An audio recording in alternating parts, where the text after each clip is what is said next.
there, everybody. Welcome back to Fresh Out the Box for the first time in a while. It's been a minute. Life's been going on, but we are back and we are here today to talk about Nuovarden. Very excited. I am the board game guru, game master extraordinaire, Jahananan. It's me, Casualty CDG, co-host of Fresh Out the Box. You could call me Gary because we're friends like that. I'm Gary, and you are my friend.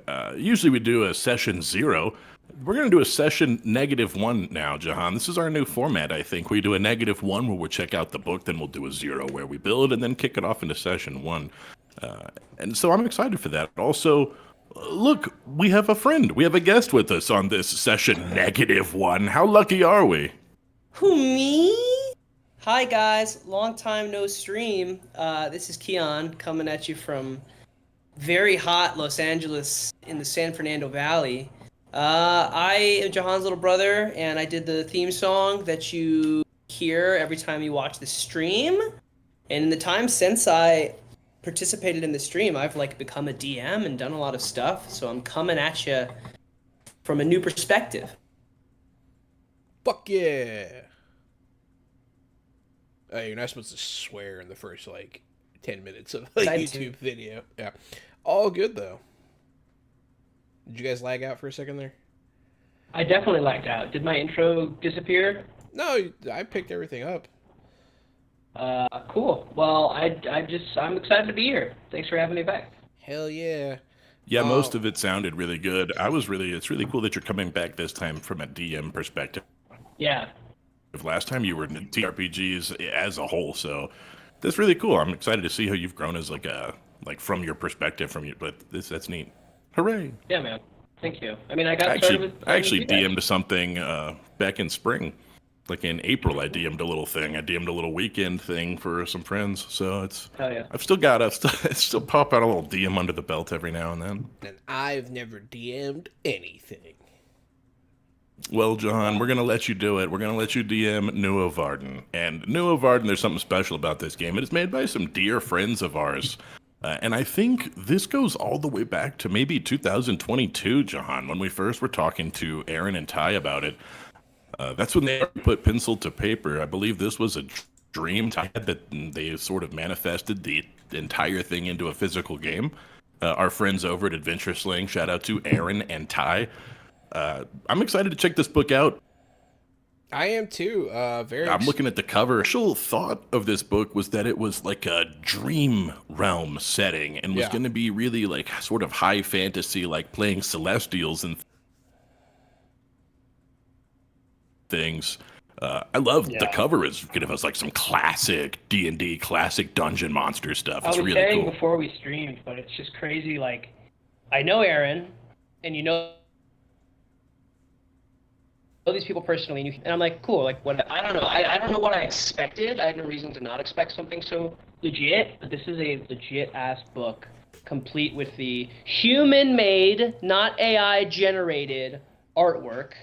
I haven't read any of it, so I'm as excited as our audience is to learn more about it. We've read a little. We actually played in a game run by Ty a long time ago. On the stream. You could probably find it on our YouTube somewhere. But yeah, they had some. We did? We did. Yeah. It was so long ago. I'm not surprised you don't remember. Was it a game of Nuovarden? It was a game of Nuovarden, and it was you, me, and gamer mom Luna. And I think Aaron played with us too. Interesting. Yeah, Eric Jackson. Yeah, I know. It's a little choppy. I think they're having some connection issues. It doesn't seem that it's on my end. But it's hard to tell. So, mine comes and goes, but we sound and look good right now for now. Yeah. So we're gonna muddle through, see how this goes. But yeah, so this is something made by our friends Ty and Aaron. Aaron's been a long staple on this show. She has played in many, many, many, many campaigns. I think at least 6, maybe more. But yeah, we play with her a lot. Yeah, and we miss her We miss her dearly. Miss her Now dearly. life has taken over Thursdays. Yeah, she's been very busy. We're hoping to get her back one day, but in the meantime, we have her book. She was the writing and mechanics wrangler, is what she's listed as. This book's cool because me and Gary are also in the additional thanks, so that's exciting. But yeah, Nuovarden's a very interesting. Yeah, it's Go ahead. Go ahead. Just shout out to us. I love seeing that. shout out to us. Yeah, that's cool. I don't know. I'm excited. I get excited when I see my name in a book. You know, we've gotten in a couple as playtesters, but I think this is our first special thanks. Maybe I don't know. But yeah, so this is a completely original setting and system for a fantasy game. It's called Nuovarden. The book I showed you, I backed it on Kickstarter. It turned out really, really good. Why? Oh, you're just showing my name in a book, Keon? Is that what's going on? Okay, I appreciate that. Thank you so much. It makes me happy. Yay, me. But yeah, so this game is really cool. Like I said, we played a little bit of it, and it has some pretty interesting, like, unique mechanics. So I'm excited to read and dive into some of those. They get into stuff pretty early on in this book, but we can start checking things out on page 7 is the intro to Nuovarden. We can do a little bit of. Oh, I got you right here. Yeah, we can do. Yeah, go ahead and give us a little In the time taste. before the emergence, the Lanplak people lived among the plants and animals of a lush garden. The sky crystal shone unceasingly, and the people enjoyed an easy existence where the ancestors created legendary technologies to enhance the farming and hunting efforts of their settlements. Time was of little consequence, but for the aging, who gradually, in their age, left the dimension for unknown places of rest and remembrance. Little disrupted the life of the Landplak. The land gave of itself, and the people flourished in the garden. When the Starnum arrived, they did so by piercing the veil between the garden realm and the dimensions beyond.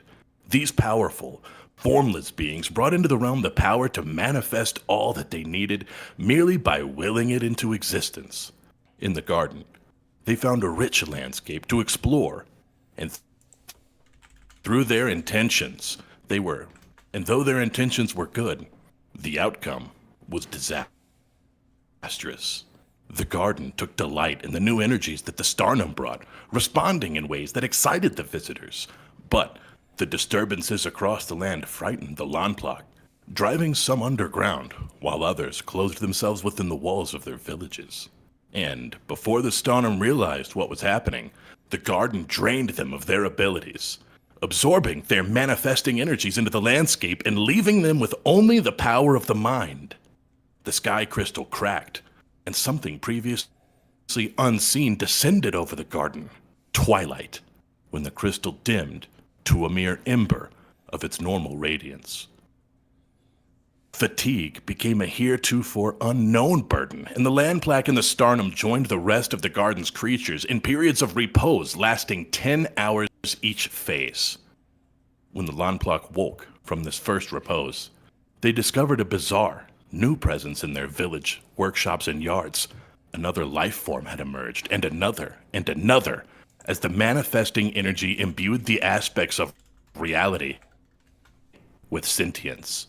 As the sky crystal shone again, in full brilliance, it revealed a new garden, Nuovarden.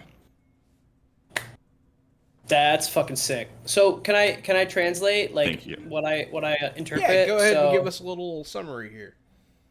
Garden of Eden kind of thing. Landplaque people seem like the basic regular humanoid. Then these transdimensional aliens that can manifest anything show up and start trying to make things better, but it starts making things worse. And then their sky crystal absorbed all their power and then started like shooting out all these new species and stuff. Is that right? Seems about right. It's pretty close. Okay. Yes, and I'm also not sure if they are particularly trying to help the Landplak or just to help themselves. This seems like a real look at this cool place we found. Let's Sure. just Yeah, the Stratum seemed let's like a just yeah. real That's fuck you kind of people. You know what I mean? It just says yeah. and though their intentions were good, Oh, it does it? does say Okay. that. Okay.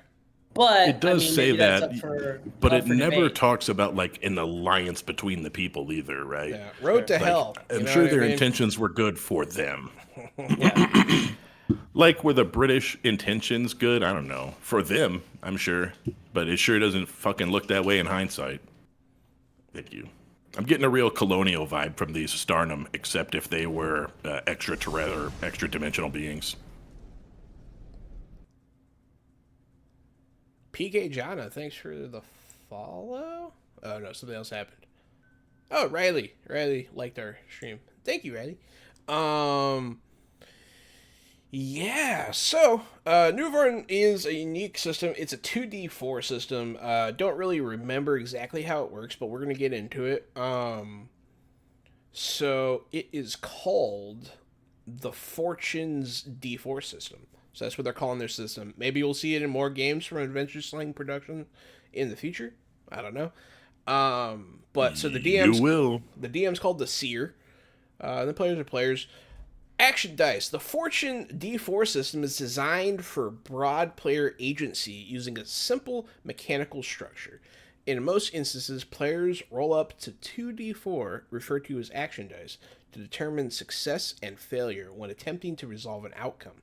A player may have up to 4 dice in their dice cache for use in combat, but we'll review those specifics more later in detail. So, Let me help you real quick with some of the numbers, John. So you're rolling 2d4. Your results, you're looking for a 1 to a 4. A 1 is a high failure, a 2 or 3 is a standard failure, and a 4 is a standard success. So clearly, if you're adding the second die, you're going to get a huge advantage in this game right out the gate. And I do believe that I read somewhere further down the rules. Now, don't take this as exactly true, but I think when you're assisting somebody on their turn, they can add an extra d4 to their roll as well. So I do think you can roll sometimes up to 3, maybe even 4, like it says there, 4 in your dice cache. But your outcome table, you're looking at a 1, 2, or 3, or a 4. There's also cool things. There's cool things to the system that mix it up. Once you start rolling doubles, once you start rolling the extra dice, double 1s has a different outcome, doubles 2s, double 4s. They all start to do more exciting things. So the D4 system immediately becomes sort of a more complex and fun system right out of the gate, in my opinion, as you start to do these doubles and things. yeah, it really does start to span out towards the end. There are 2 outcome properties, mental and physical. So you're either going to be trying to do something mental or physical to affect the world, I guess. And you agree with your seer what it is before, and then you roll for the result. You roll 1 die. There are 3 primary results whenever a single die is rolled, which we already got into. We don't have to rehatch that. That's when you're rolling a single dice. When you're rolling 2 dice, it does say right here how that's different. Rolling 2 dice increases the chance for success and includes a potential for high success result. When rolling 2 dice, outcomes are determined based on the results as follows. A 4 on any 1 dice is a standard success, regardless of the result of the other die. A combination of a 2 and a 3 is a standard failure. A combination of a 1 over 2 or a 1 and a 3 is a high failure. Doubles provide some kind of benefit to the roll. Interesting. That is interesting. So it's not just okay. Sorry. Yeah. No, yeah. There's you're a not adding the dice up, right? You're trying to get the number on the face. That's exactly a right. 1 is bad no matter what. Even if the other one's a 3, if you don't get the 4 success. It's somewhat reminiscent of dice pool systems in where each die is taken into account individually, is what it seems like to me. That's what it reminds me of. But doubles provide some kind of benefit to the roll, even in the case of double 1s, where a high failure is elevated to a standard failure without the danger of reprisal, which is apparently some sort of mechanic. Doubles may also result in a high success and or recovery option.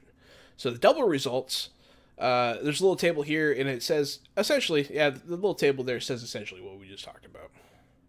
Well, one of those things there is going to be if you roll doubles and get a standard failure, not the double ones, but the double twos or threes, you would get a recovery option. Okay, so recovery options are down here at the bottom left. You can recover one injury scale. We'll learn more about that on page 19. You can remove 1 point of impediment from or invoke one support upon yourself. You can recover 1 primacy, or you can gain 1 armor factor. That's if you roll double twos or threes. If you roll double fours, there appear to be even more additional things you can choose from. And then even a triples section here, Jahan, and something about manifesting events, which I certainly don't know about yet. That sounds exciting. We should check that out. That sounds like your big hurrah. Triples and manifesting events, when a roll includes another player's assist roll, all 3 dice are read simultaneously, creating an opportunity for triples. When triples occur, it results in a particularly significant confluence of energies called a manifesting event. In such cases, the seer rolls 3d4 and consults the manifesting events table on page 132. So I guess there's a big old table. There is. I'm at the table right now, the manifesting events table. So what would I roll for this? 3d4? Okay, 3d4. Let's just someone pick a number between 1 and 12. That's 3d4. 3 and 12, I mean. 6. 6, primacy surge. Participating characters may use primacy, if applicable, to adjust 1 die result by 2 before the end of the active player's next turn. Cool. Okay, so if we were part of that, I can make your die 2 higher. It's cool. It's like a wild. It's like a wild magic surge table from D&D, but everyone can use it. And I guess it is because this is a very high fantasy setting. This one summons a fate worm. Wait, I'm so sorry. What page is this on? 132, I think. We skipped. Yeah. Okay. So yeah, as soon as Jahan read what it could do, what these manifesting events were, I wanted to give us a few examples of what manifesting events look like. Summon a storm, sudden blindness. There's a lot of fun things on this list. But yes, Jahan, you're exactly right. It has that wild. Is any of it a feel. choice? Is it like, I rolled 3 triples. You get to choose from this, or you roll on another table and it determines the dungeon master. So it looks like if the DM decides, the dungeon master rolls. Yeah. Okay. Yep. So it looks like if we roll the triples, then Jahan will let us know what triple or what event outcome that gets. Are they all good? Sudden blindness. No. Participating characters are bereft of sight until the end of the next round. Whoa. So not for already, us. Already, this is interesting. It's a good mix. How it reflects the lore that this is a very wild magic setting. If it's all this crystal went haywire and is stealing this manifestation power, it's not going to go how you. I said before we started streaming, I need to be sold on D4s because I just don't like rolling D4s. I'm already very interested. I think this is different than what I thought it would be. It's cool. It keeps the rolls, under 12, and then we're just not adding dice together, right? We're just looking for the 4. We're just looking for a high die. Yeah. So it's definitely something interesting and something neat. The fateful summoning, the one that summons the fate worm, I didn't finish reading it, but it does end with the sentence, "The fate worm attacks the party." Okay, that's cool. Yeah, I like it. Yeah, it does. Yeah, you're right. It reflects the setting very well, and that's one of the things that me and Gary always sort of grade these things on. Like, are you seeing setting reflected in rules? And that's a very good example of that being done very well. So. It's cool. Yeah. You don't see a lot of fantasy settings that really take place during the before 4 times, like pre-Dawn War and shit, like when magic is raw. It's not a lot of people don't really go for that, and so it's very interesting that they're doing their main game in this, and I think that's cool. And last thing I'll add about the D4 is, as somebody who's DM'd pretty much exclusively for people who have never played any TTRPG, but I've only DM'd 5th edition. The dice rolling and math is very intimidating for a lot of people to start. And so this where it's just like, oh, I got a 4 and I got a, like, I don't know. I think it simplifies it. It doesn't cheapen it, but it simplifies it in a way that probably is going to feel more accessible for TTRPG virgins. Yeah, it's interesting because like a lot of those, like, because that's very reminiscent of like a light TTRPG, like a TTRPG light, which we've reviewed a lot of. They're very small and easy to digest, but this is like the size of a full book, so I think there's a lot more crunch here too behind the scenes, and so it's like kind of the best of both worlds, it seems.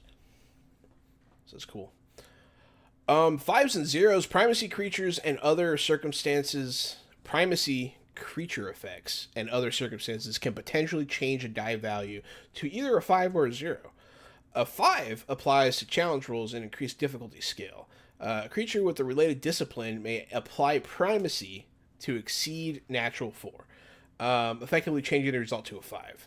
And then other creatures and stuff can reduce it to 0. When a 0 occurs, the outcome automatically fails, and the seer makes a reprisal roll against the character at a decreased difficulty scale.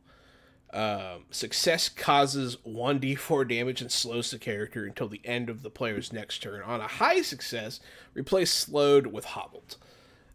So yeah, you can do really, really bad if a creature like can nerf you or something. So we keep hearing primacy, and I wanted to talk about the primacy. Primacy is a discipline that allows characters some control over the dice results when the character takes an action relevant to a discipline that they command. So you pick your discipline, you have that discipline, you may now change the results of certain rolls. These primacy things apply to actions, called rolls, or challenge rolls, and may be used in the following ways. Once per roll, before or after an assist roll. Primacy may not be applied to the assist die. Oh, damn, look at all those tasty cookies. That's not in the book. That's in real life. I don't know Spend how, one primacy to increase or... John said I could smell those cookies. You could spend one primacy to increase or decrease the value of a die by 1. So that's cool. You can manipulate your die. You could spend 2 primacy to re-roll a die, or spend 4 primacy to re-roll both dice on a 2-die roll. Once your primacy pool reaches 0, you cannot manipulate any more die until your primacy is restored, and as you level up, your primacy gets bigger too. You can restore it with some recovery options and with restore abilities. But that's cool for me, and if you really need that clutch, you can still clutch. You can make your dice. You can buy a success, it looks like, and I like to have that in my pocket sometimes for sure. It is nice. And then it seems like one of the other more important mechanical things is difficulty scale. A standard difficulty scale, DS for short, means success happens on a 4 for an attempted action, as previously defined. The DS may decrease or increase based on certain circumstances determined by the seer, such as character knowledge, favorable terrain, environmental challenges, and other factors. When the DS is decreased, a standard success occurs on 3 or 4. Treat a 2-die roll of a 3 or a 4 as a standard success only. Treat double 3s as a standard success, and grant recovery option. Treat double 4s as a high success. When a DS is increased, standard successes can only be achieved with a 5 or double 4s, but the double 4s will not provide a high success. So even still, with these options to increase to account for situation, you're not getting into these big numbers, which is nice. And then there are opposing DSs. The DS cannot shift more than 1 scale. Opposing negative and positive factors slide in the favor of the majority DS where present. I don't think I understand that. Opposing negative and positive factors. Favor. I also don't understand that yet. Oh, okay. So they're just saying simply if you're stacking up, like if you're getting like a +2 and a -1, that means it's going to go +1. That's all it means. That I'm going to keep comparing to D&D because I think that's where I'm coming from. That's interesting because D&D advantage, if you have 10 sources of advantage and 1 source of disadvantage, it just nullifies to nothing neither. And people are like, "Oh, well, I should still have Is that advantage." true? I did not know that. Yeah, any amount of advantage is canceled out by any amount of disadvantage and vice versa. So it's interesting that this is kind of makes more sense where you're still going to go in the side of one direction. In the game I'm playing in, our DM home rules it as we account like fully. So like if you have 3 disadvantage, 4 advantage, then you would still have 1 advantage. Kyle might be using like 3.5 stuff. I'm only really familiar with fifth, he really plays with like the generations of games and takes and chooses which ones he wants. So yeah, it's possible. I'd love to do that. I just have a limited pool, but that's how it is right in current D&D. So it's cool that they're doing something different. Yeah.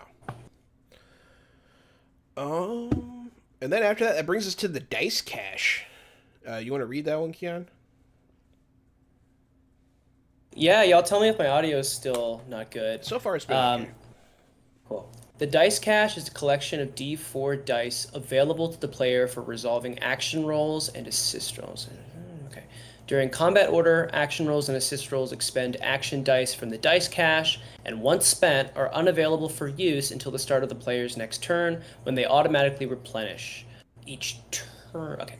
For more on how dice are spent and recovered in the dice cache, see taking a turn on page 15. So that's like your action economy is your dice cache. I love that. That means if I assist you on my turn and then assist Jahan on his turn, I might not have any dice on my turn. Yeah. Yeah. That's cool. I mean, that is very cool. It really, that's a different way to do action economy for sure. But that's also, really cool. What you just said, that.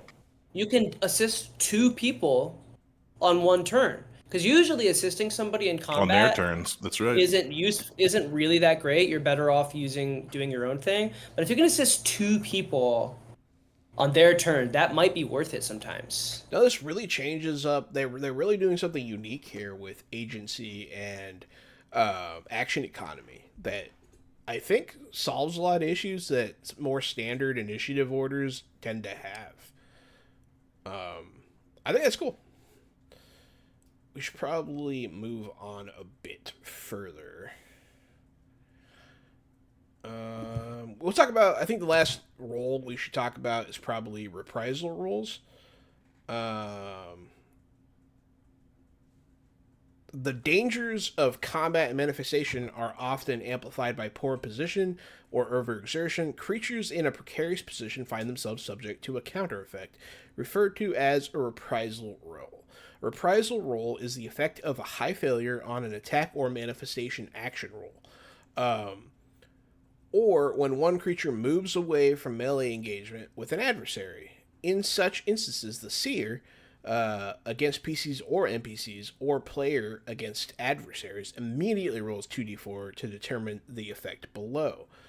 So failure, nothing happens. Success, the target suffers 1 injury, ignoring any armor factor. High success, in addition to the injury, the target is slowed. So that's just a very blanketed system for what happens when something negative happens to somebody, which is pretty nice. Although, while I was reading that, I did see it said something about manifestation rolls. I didn't see that anywhere. Did I miss it? Wait, sorry. So opportunity attacks... Weren't the manifestation rolls the thing that I read? That was primacy. That I went to the end of the book? No, that I went to the end of the book that the Game Master rolls. Those were... manifestation events. Yeah, that's probably, you're right. Mm-hmm. Yep. So this is interesting to me. I understand the high failure thing, but this makes the consequences of taking an opportunity attack pretty high. Yeah, if you sounds like. Yeah, if you move away from an opponent, yeah, they get to smash you. Like, and it seems a little unless there's some like attacking system we haven't read about yet. Seems like it's pretty easy. If somebody steps away from you, like they're taking a big penalty. Yeah, that's what it sounds interesting. Like. I mean, when you move away from an opponent, you open yourself up to attack. Makes sense. Yeah. I like the. It's pretty clean. Maybe too clean. I don't know, but yeah, it's definitely. Now that you mentioned combat, though, Keon, that's actually the next section on to page 15. First, on your way down, there's a picture of a giant, awesome bug dragon situation. It's like a dragon with dragonfly wings. It looks absolutely sick as hell. Art by Jose Ortiz on that one.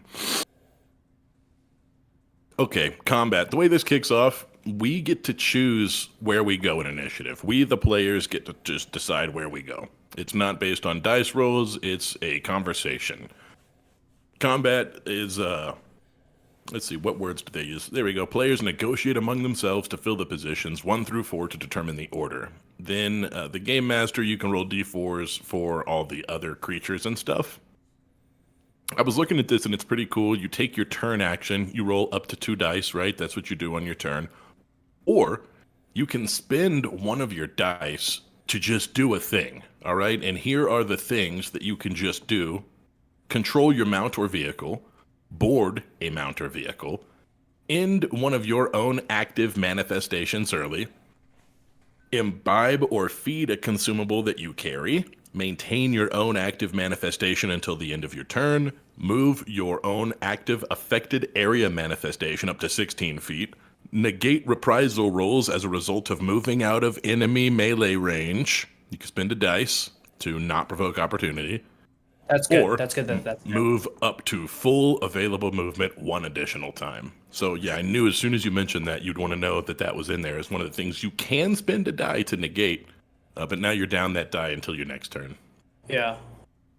But again, it gives you, because then, okay, if this turn isn't going my way, I can, essentially this is disengaging. I can spend 1 die and disengage, and then I can give you my die for your roll, and suddenly my turn is very valuable. And I didn't even have to roll. Interesting. Yeah, I like that I like it when you can use dice as a resource like that. It's very cool. And it opens up the door for a lot of interesting rules. You're establishing that that's a thing in your game immediately, and you could add new things that you could spend for. I don't know, it's pretty cool. Do you think when we play this, we'll be doing digital dice or re-rolling? Probably digital. Yeah, I guess it works for, yeah, okay. Yeah. Sorry. No reason to be sorry. Yeah, you can hold dice actions as you would expect. Dice cache restoration, so you get your dice cache back. Action dice used during combat either as part of an action roll, including as a hold option, spend option, or assist roll, are spent from the dice cache, and once spent, are unavailable until the start of the player's next turn. At the start of the new turn, dice cache is restored. As a reminder, called rolls, challenge rolls, and reprisal rolls do not affect the dice cache. So there are sometimes you get a roll, like when someone moves out of combat with you, that opportunity attack does not use your dice cache. Which makes sense. Let's see. That's kind of cool. Yeah, there are multiple kinds of attack actions, including damaging attacks and status attacks. A damaging attack is an action intended to directly injure, such as a weapon strike, a blazing gout of flame, or mental assault. Damaging attacks reduce a target's injury scale, which I think we're going to find out about soon, and occur as an action roll. Status attacks is an action intended to impede the target's ability to attack with a status effect, such as a calming lullaby, an invasive mind scramble, or a deft leg sweep. All status attacks allow the defending creature to make a challenge roll in an attempt to avoid the impediment.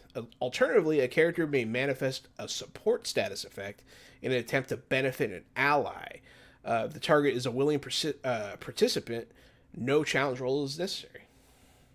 This is attack range next. You could do melee attacks. You can do distance attacks. There's a few rules on range and stuff. We can really get into that if we're starting to play those kinds of characters.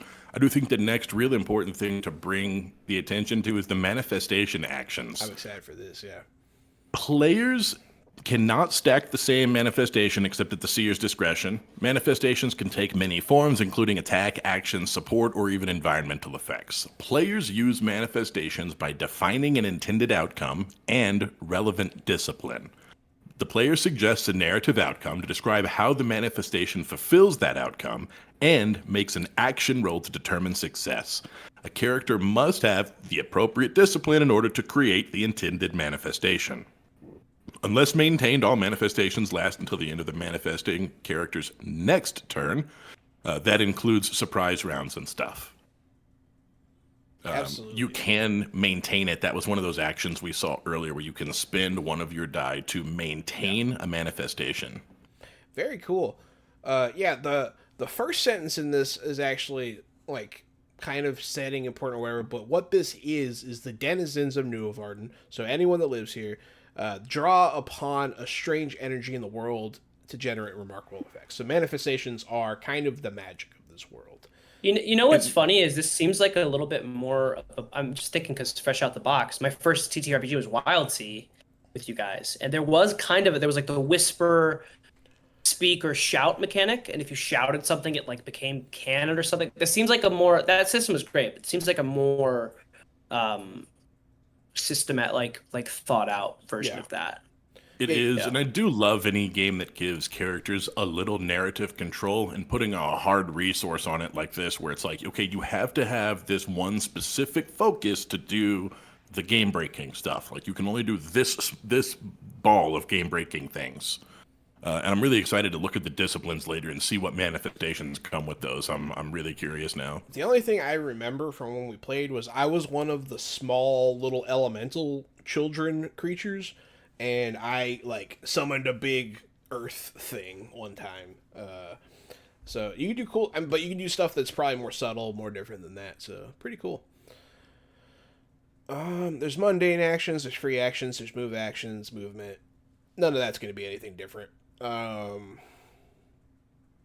There's rules for swimming, out of turn movement, that kind of stuff. I don't think anyone wants us to read that.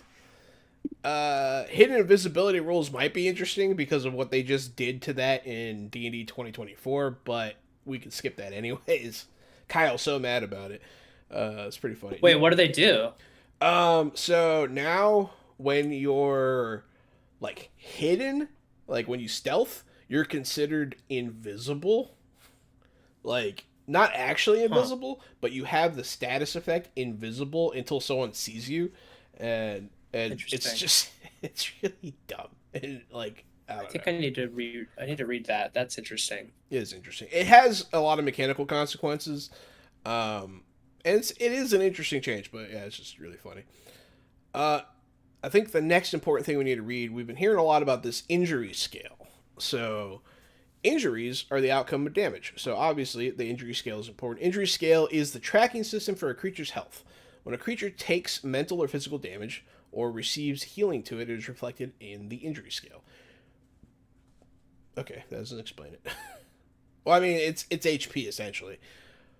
But it is HP essentially. That you're exactly right. Yeah. Bonus injury scale. In a few instances, a creature might temporarily receive extra injury scale above its maximum. Using a sleeping mat grants 1d2 bonus, for example. So I guess if you sleep more comfortably, you get a bonus. That's kind of cool. I guess IS is just their abbreviation for HP, essentially. They talk about physical injuries, unarmed damage, mental injuries. It just explains what those are, and they're kind of self-explanatory. Knockout. Any attack may be declared non-lethal. A creature reduces 0 injury scale by non-lethal attack is considered unconscious and stable. Okay. You can also drown and suffocate. There's all those kinds of rules. But I don't think there's anything... I do think the next cool thing is, I think, in my opinion, like you said, after you're seeing all the different status effects and things, the impediments and the support status effects, the next big section... First, let's look at the Land Plaque Rider. Okay, there's a Land Plaque Rider, art by Dean Spencer. Shout out to this all-red, badass-looking Land Plaque Rider. It's a guy with his little green fairy lantern, and he's riding some kind of terrifying horsebird creature. What page? I'm so glad you asked. 26. Oh, I was almost there, damn. I can't show it. That's cool. So that does lead us into the disciplines. That looks like a Hork-Bajir from Animorphs. I don't know what that means, but it does look absolutely badass. Yeah, very Hork-Bajir aesthetics. It's pretty At cool. the dawn of the emergence, the paradigm of simplicity in Nuovarden changed, and the essence of all things grew in power. This power took the form of disciplines, and the cultures of Nuovarden emerged, fundamentally changed from what they once were. Each discipline reflects the balance necessary to sustain life in a world where, like the people of each culture, all forms shifted into things more mysterious and dangerous than previously known. As explorers evolve, they gain the understanding of additional disciplines and extend their power. The following table identifies each discipline and its polar opposition. The discipline's polarity table shows which disciplines are polar opposite with one another, and as explorers evolve, they gain the understanding of additional disciplines and extend their power, but they cannot choose a discipline that's opposite of a discipline they already possess. The 8 disciplines are body, element, lore, mind, mystery, silence, song, and technology. Let me break down how they are opposite each other. Opposites are element, tech. Opposites are mind and body. Opposites are mystery and lore. And the last opposite is song and silence.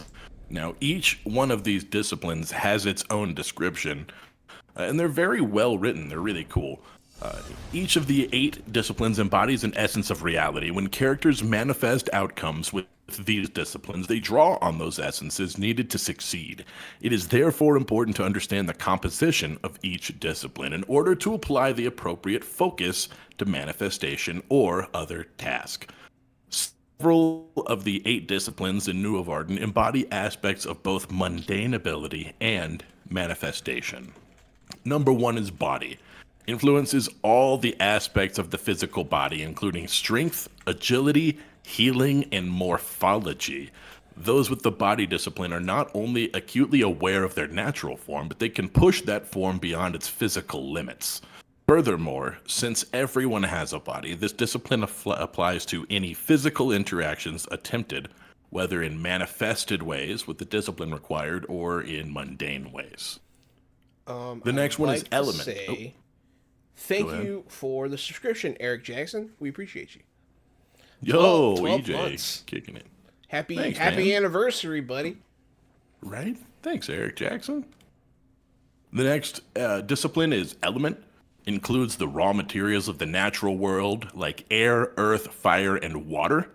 The Lenni are ultimate manipulators of these elements, and rightfully so. However, the elements can be almost as effective in the hands of others once primacy in the discipline is achieved. The next, so I guess the Lenni will give you sort of a head start with the element, but otherwise anyone can be just as strong. The next discipline is lore, influence access to knowledge of the past, present, or within the realms of history, nature, physics, and society. The basis of Selku memory is Nephis, the soul of the land. All right, I know I threw you guys there. Nephis is the soul of the land. So the basis of the memory is the soul of the land, and it's a record of everything in the past. Added to it is the ability to know the present as practiced by the Selkie, but anyone with this discipline can attempt to manifest invaluable insight in a variety of ways, and even those without it can still attempt to draw on latent knowledge. The mind influences all aspects of the mental process, the attitude, focus, influence, temperament, thought. The mind is a powerful thing, and if anything else, the Starnum can be glad they still have primacy in this discipline. Whether one is informed in the discipline or not, intellect is essential ability, if for no other purpose than contemplating solutions. Mystery. This one sounded really fun to me, personally. Influences the metaphysical, invisibility, life energy, planar energy, teleportation, and void energy. From realms across the multiverse, the great secrets of the void come to bear.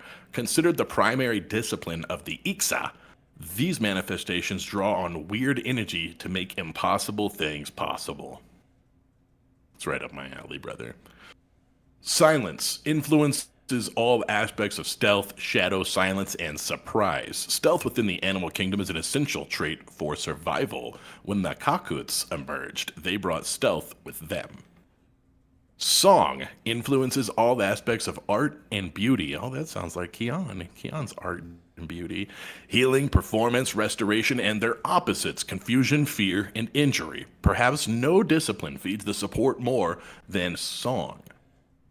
A measure of the elegance of the Asgal, song is a dual-faced power. And finally, technology. It influences all aspects of mechanical ingenuity, medicine, tools, and vehicles. Precision-minded technologists carry forth the pre-emergence legacy of the Landplaque engineering into the new era of the Nuovarden. Hell yeah. Dude, we haven't even gotten to character creation, and just based off those polls, I already am like, my mind's already going. Right? The polls are very cool. I like it. Yeah, I've always missed like that sort of each. I've always missed a third edition when you would specialize in a school of magic as a wizard. You lost access to its opposite, and I always thought that was really cool. That's pretty cool. Yeah, like if you were a necromancer, you couldn't cast illusion spells anymore, and there was every class had an opposite. So it's cool to see that coming back. Yeah. Another thing that is very cool. Another thing I find fun here is that each sort of discipline clearly has its own race, right? Like, or its own species, rather. And you're not going to have to be the thing. But if you are the thing, there's like, I like the focuses. You don't have to be the thing, but you can be the thing. I like the flavor baked in there. Yeah. Yeah, some of them are born to do it, and some people learn. This disciplines page does take us straight into the manifesting page, which is exactly what my little eyeballs have wanted to see. I'm scrolling way ahead real quick. I don't want to spoil anything yet, but this does show all the different manifestations you can do, broken down by all the different disciplines. We're right here. We're right on the precipice of this. That's pretty sick. Yeah, it is. We should start with... This is more background stuff. Where does it actually get into it? I guess manifestation guides where it really starts. While the raw manifestation power is vast, the people of Nuovarden can only manipulate it within a certain scope. Manifestation is guided by the focuses of the discipline, player creativity, and seer ruling. And the details below. This framework is intended to provide a consistent model for all manifestation outcomes during play. Mental versus physical outcomes. As with all outcomes, manifestations will either have a targeted physical form or their mind. Manifestations that bolster or harm or otherwise affect the target physically, obviously physical, and then stuff that targets the mind or spirit, such as confusion, or manifesting knowledge, affects the mind. As usual, the seer is the final arbitrator. The range. Oh, there's a range. Manifestations may target a point the manifestor can see to a maximum of 128 feet. That's interesting that there is a blanket range for all manifestations. Minimum range for a manifested distance attack of any kind requires 8 feet of separation. Or the difficulty scale increases, which we talked about that earlier. You can manifest in combat. Manifested attacks may come from a variety of disciplines. Mental distortions, sonic attacks, elemental assaults derive from sources besides body. When manifesting an attack, the player refers to the appropriate discipline to generate the attack, makes an action roll to check for success. Then they get into affected areas, which they can be big and small. Duration and maintenance. We talked about manifesting maintenance. Usually they just last a turn, but you can maintain them. And after that, we start getting kind of into the more nitty gritty here. Body. I definitely don't want to read. Yeah, it does. I don't want to read everything from every section. I really don't want to ruin this part for anybody. This is the real, to me, this is one of the most exciting real kickers of the book here. This is where you see where and what the game does, right? We learned how the dice work. We learned what the setting is.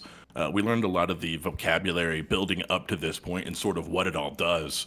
Now that we've learned that we can manifest, and now that we learn that we have to have these different disciplines, what can we manifest and what can we do?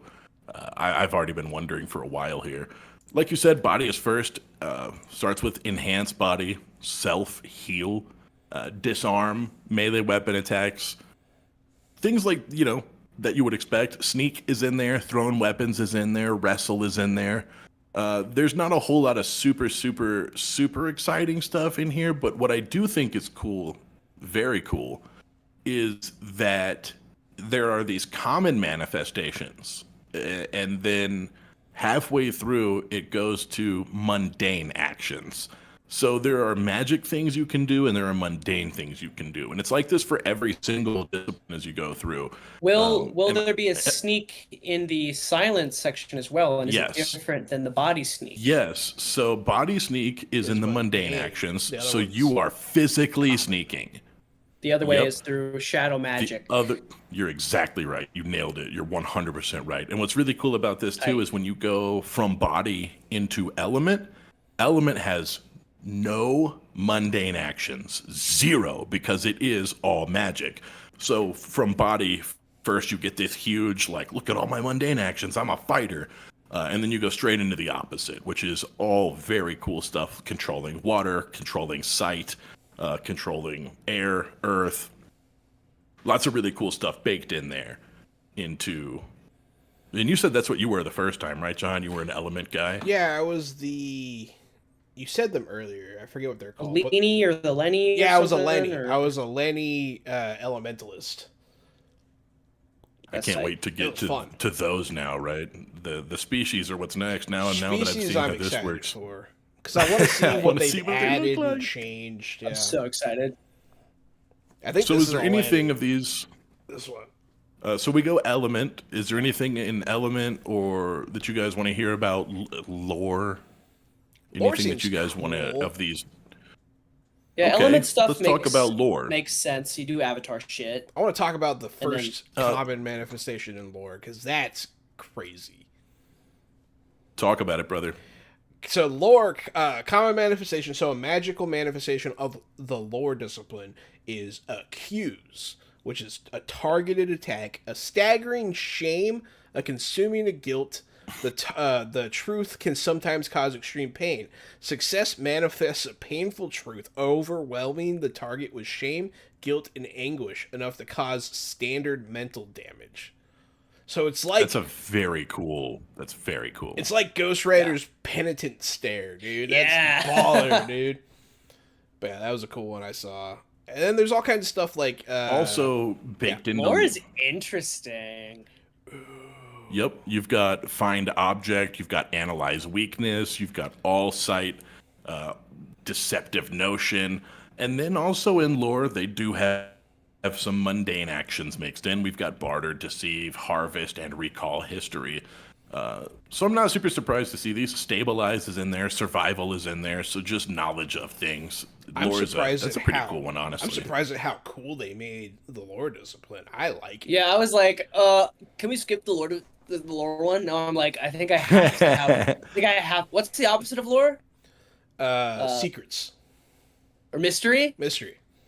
Yeah. Oh man, I can't wait to get the mystery. Oh, this is so good. Because I might be mystery, so that's gonna be great. Dude. Yeah, the opposite of knowledge. Lore goes into... Yeah, it is. Lore goes into mind. Mind is the next one. For the manifestations, you've got confuse a targeted area. You have flight on yourself.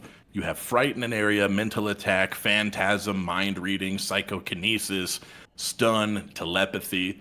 And then in the mundane actions, you've got influence and discern. Very, very cool. And then we bust into mystery. Brings us to mystery. Very cool. Okay, wait, sorry, real quick. Flight? Yeah. Mm-hmm. That's busted. That's mind busted. over matter, buddy. That's actually busted. I was actually surprised to see flight here because to me, I wouldn't have thought to find that in mind. Let's read it. Let's figure out why, because I am curious myself. The ability to enhance movement may not be the most theatrical of these manifestations, but it can be one of the most effective. Similar to the ability to mentally move physical objects, the mentalist with the courage to do so may invoke flight to move themselves through the air. Success invokes flight type at half normal movement base speed. A high success grants flight at the full speed. So you really are just telekinesising yourself through the air. Yeah, That is how this one's Yeah, working. it's just standard telekinetic powers, using them on yourself to fly. Pretty cool. I think that's pretty hot. cool. That's hot. This will take us to mystery. I'm interested in mystery. Common manifestations. Energy shield. Heal self / targeted invisible self. Planar doorway targeted.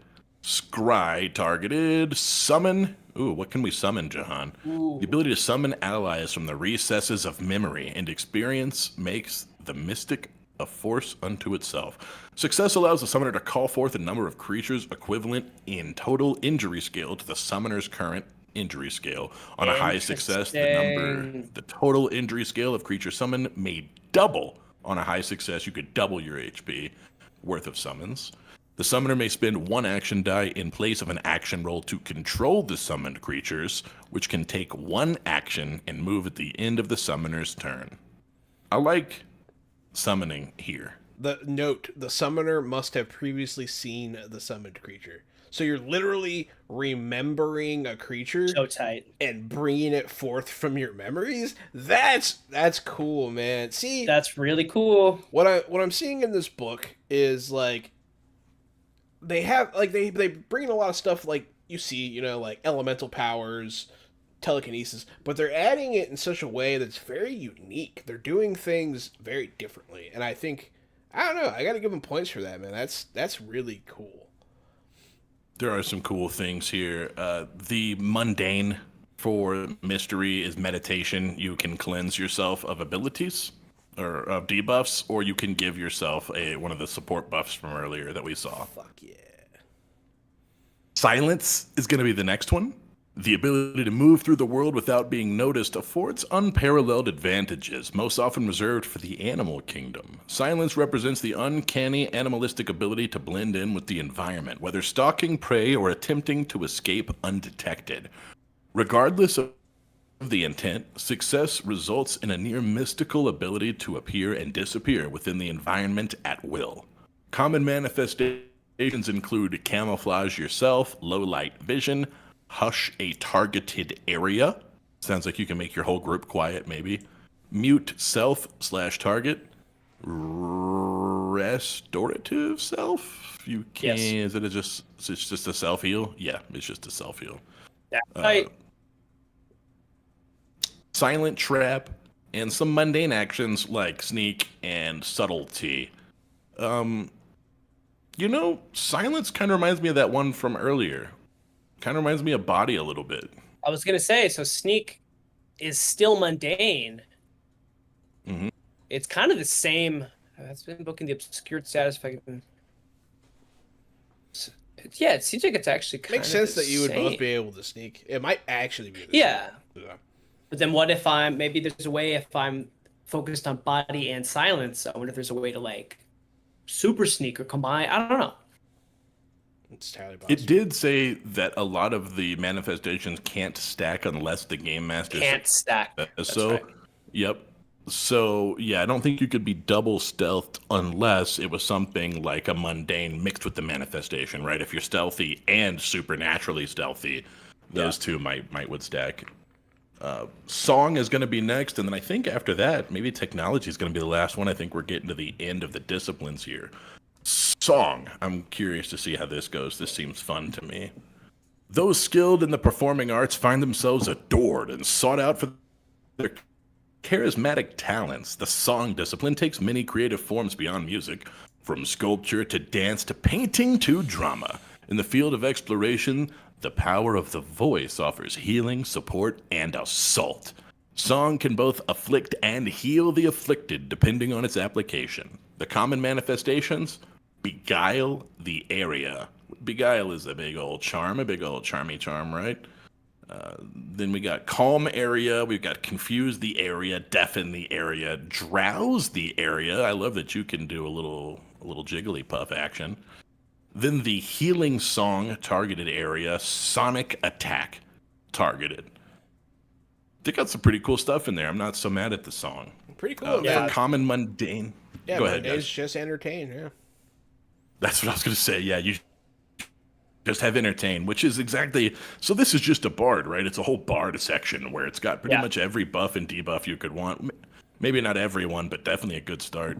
Yeah. It's got, I mean, making an area people fall asleep is always powerful. Healing an area, confusing an area. I mean, that's very powerful. Yeah. And then finally, technology. I am curious to see how technology fits into the rest. They are so very fantasy, and I guess technology is just a way for you to bring in the rest of it. The technology discipline stands as the antithesis of the raw and natural world. Though it may be born of the elements, technology offers a specific function of its own. Those with the discipline carry with them the lost mechanical genius of the ancient Landblock, allowing them to develop structures, manifest and devise items, and restore use to the lost items with ease. The common manifestations include ammunition, construction of an area, enhance item, repair, temporary item, and a couple of mundane actions include distant weapons attacks and to operate vehicles. Very cool. Yeah, So it sounds let like me- a bit of an artificer. A little artificery, but then also with some gunslinger stuff, because you can just automatically get. It seems like ammo consumption is a thing in this game, so getting free It ammo must back be. magically is tight. So there was one thing that stuck out to me too, the construction. I'm curious what construction is. Was this a building? Is this a vehicle? Is That's a this good weapons? question. Yeah. One of the most common manifestations is temporary cover or shelter. Protection from beasts and the elements is always a priority for overland travelers. Success manifests a structure of choice up to a maximum affected area of the manifester. A high success may allow the structure to be made of stone or metal, or alternately may double the affected area. As a general rule, the creature can manifest cover or a structure such as a flight of steps of basic material only. That's so cool. I like that. That's pretty That tight. is cool. I do like that. It's a little Fortnite action. Discipline, yeah, that's kind of funny actually. The disciplines are pretty solid, man. I like them a lot. You guys, These are very cool, man. You guys need to see the artwork. I think it's on page Yeah, 45. I skipped ahead. Jeez, it's a That's so quad tight. warrior. That's cool. It's a person halfway shifted. Yeah, there you go, into a cheetah. Kind of terrifying. Art by Dean Spencer. Very cool. I'm kind of into it. Some druid stuff. Very going cool, on. Dean Spencer. You just unlocked a new kink for Keon. Yep. Yeah, it's kind of hot. Kink Keon is actually how you say my name. It's okay. I was always a furry light. I'm not, you know. This reminds me of the Cats movie before they got rid of the buttholes. Right? Dude, even after the butthole. Release the buttholes cut. I know this is off topic, but that movie achieves something because your brain can't decide if it's horrified or super aroused, like from moment to moment, and it needs to be studied. Okay, continue. Our group of friends watches. Character creation. Our group of friends watches Cats every Christmas, and That's awesome. We call it Catsmas, and we have to drink shitty box wine. That's great. That movie. That sucks. sounds like a good day. And then That we movie's have, great. It's so good. we have to vote on who the jellicle choice is No. at the end. It's really fun. Do you have to sing? Do you have to perform? You don't for it? have to, no, but I mean, we do. Oh, that's so funny. Okay, thank you for that. You're welcome. Yeah, character creation, what everyone loves, the part that people do over and over again. So there are multiple ways to do this. They have stat arrays, so that you could just straight up dive in. The stat arrays come in 3 different flavors: Defender, Manifester, and Challenger. So Defender, more physical, focus on defending the weak. Manifestors, less physical. And then challengers are kind of a balance. So they have starting equipment. Is there a way? Do you have to pick one of those standard arrays? I didn't see. Let me read the words. Yeah. Okay, so The step by following step. initial stat combinations represent the nuances of your character's skill list, the mindset, training, and self-definition that suggest the type of explorer you will play. As an explorer, gain experience, the stats can be further customized via the steps of character evolution. Okay, I see how it works. So essentially, you have 12 points to spend between injury scale and primacy. These three Are recommended. are the recommended builds, where it's 8 injury scale, 4 primacy for defenders, 5 and 7 for manifestors, and 6 and 6 for challengers. So that I makes get the sense. feeling that even if you want to be a super non-magical character, you don't want to min-max in this game. It seems like Yeah. having a little bit of both is pretty important. Bye, Eric Yeah. Jackson. Thanks for watching. And Bye, yes, we Eric. Bye, Eric are Jackson. gonna be, Thank we, you. We are planning to do an actual play of this. Session 0 will either be next week or the week after, depending on player availability when we finish getting everyone together. So, check it out. So I think this is a thing in character creators that has irked me, and I don't mean to call them out, but here we are. Step by step, it says step 1 is decide your character's culture, subculture, and record their discipline and height and weight. And then the next thing it shows is the stat arrays, but I need to see the cultures now because step 1 is to pick your culture according to their character creation. A little out of order. Yeah. A little out of order. So if you guys are cool with it, I'll scroll to cultures, or Hey, we go can for it. read the book in order. It's either one what you want to do. Well, we already kind of knocked out the starting arrays. They were pretty easy. And then after that, it's starting equipment, which no one wants to hear us do that. So we're going to. It's pretty standard. Is there anything in the starting equipment that surprises you? I'm not looking at it right now. And we've seen that you can have ammunition, and we've seen that you can have spells. So what kind of stuff are we looking to find in there? Do we find guns? Do we See, find they don't really, potions? They don't necessarily have everything like 100%ed. They have basic tools or weapons. Like, that's what it's called, the item. And then they have some pretty like vague stuff. And then they have pretty standard stuff like tents. They have They have a common weapons table with more specific stuff like axes, crossbows, scythes. But it's all pretty standard fare. Nothing too out of the ordinary. No flamethrower, no grenade launcher, no lightning nothing like staff. that. Okay, There's a net. A net sounds fun. we like nets. All right, I'm gonna go down to the cultures. We're gonna kick down here to page 51. If you gentlemen care to join me, I would love to. we can first. We'll read the small things about the cultures. 1, 2, 3, 4 are listed. All the small things about the culture. All the small things. Sorry.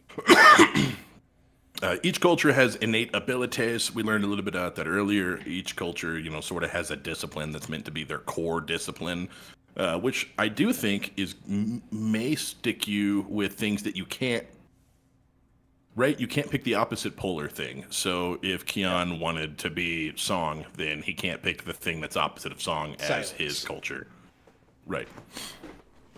Well, all that's right. only applies for discipline.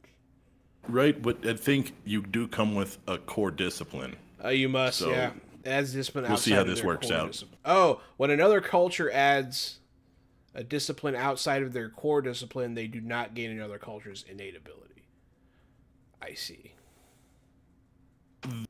Noting about culture changes, a member of a given culture is born into or otherwise arrives erraticably into that culture. A Lenny is a Lenny and cannot become an Ixa. However, some members of the culture may move between the core culture and the subculture. I was wondering what these were to the right here. I'm glad we're reading this. Where the change is a matter of their role. There are 4 of 8 known cultures where this is possible. For the Starnum, it's only a matter of joining the faction. As always, such a change should be negotiated between the player and the seer, that's the game master, for those of you just joining in. As a general guide, switching between a culture and a subculture should only occur by the 4th evolution in order to maintain balance. Any active effects created by the character prior to the change lose their function upon adopting their new role. Once a character makes this change, it cannot be reversed. So let's just learn about what this is. This seems cool, but it seems like a big deal. Yeah. It seems like it's going to take 4 levels, and once you do it, everything that you did before this is almost erased. First one is Asgal Asgar. Switching between an Asgal Asgar is primarily a change of aesthetic and of innate ability. Any talisman or tattoo created prior to the change loses its power, and the character may manifest a replacement with the new innate ability in its stead. So we're going to learn what kind of charms the Asgal can summon. Talismans and tattoos. We're going to learn about that in a second. Next up, Ixa Ixi. Switching between an Ixa and an Ixi is defined within the cultural lore section of this culture. The player and the seer may develop any number of motivations for such a switch. The character then adopts any aesthetic changes and switches its innate ability. The Selku Selki. There are several reasons a character may wish to change between the Selku roles. As with any switch, the character exchanges innate abilities and any aesthetic details. A former Selkie retains the tattoos on its body, which become part of the lore archive. Finally, the Wotan Wantala. Switching between a Wotan Wotanla is primarily a change of... Yeah, it's a Wotanla. That's Primarily a change of your... It is kind of fun. I like that. Wotan Wotanla is primarily a change of the innate ability. Any permanent item created prior to the change loses its power, and the character adopts the rules of the new innate ability at this point. So a lot of those sort of say the same thing, to be honest. Yeah. Whatever you created is gone. No longer holds its power, rather. Yeah, and then we get to learn a little bit about the rules of these different cultures. But there's way more than just those. I was There are scrolling more down. than those, yeah. I guess those are the ones I kind of zoned out because I was scrolling down. Are those just the ones that you can switch between like subcultures? Yes. But they're okay. Yeah, they didn't mention the Lennies. Like, the Lennies don't have that, so it's definitely... The Lennies, the human things, the Starnum, there's the cat people. There's like several other races. Yeah. Species. Yeah, it seems like only 4 of the 8 are represented here. Yeah. Well, it starts off with the Asgal. The Asgal look pretty cool. They look like Aang from Avatar. They're bald-headed, monk-like, pretty people with tattoos. It's pretty cool. Asgal tend to be lithe, lanky figures standing between 5 and 6 feet on average. They have white skin covered in very fine, equally white down. So that's like fur, right? Like lightly fur. Feathers. Is it Like feathers? yeah. Mm-hmm. You can barely see kind it. of like feathers, yeah. Yeah. The down is the only hair on their bodies. Asgal facial features include small pointed noses, high cheekbones, tapered eyes, and a range of color from blue to white. Asgal adorn themselves with bands of wrought metal, necklaces of crystal metal, and colorful stone, and sheer fabric dyed with bright colors, which they wrap around their bodies in a variety of fashion. In addition, the Asgal dye their skin and down, favoring bright colors and expansive patterns of every iteration. In their home villages, they generally go shoeless. Their hands and feet each have 5 digits, similar to all humanoids, and they reproduce sexually. Though they do not mate for life. The average lifespan of an Asgal is 120 seasons. Shit. So their innate ability is called permanent artwork. Once per repose, which I guess is a rest maybe, an Asgal may attempt to manifest valuable permanent artwork. An Asgal may manifest a maximum of 1 artwork of value 4, 2 of 2, or some other combination of 4 value art pieces at one time. An Asgal may not carry more than 4 total value of their own manifested artwork at any time. A failed attempt to manifest the artwork cannot be reattempted until the next repose. As Asgal manifest a special piece of jewelry for themselves or another imbued with a hum of power, these talismans are empowered with a single support status effect chosen at creation. and may only be activated by the intended recipient. The owner of the talisman may invoke the status effect upon themselves as a free action once per repose. An Asgal may create one talisman per odd evolution. Evolutions are levels, with no roll required. Creating a new talisman beyond the Asgal's current limit removes the power of a previous talisman, player's choice. Okay.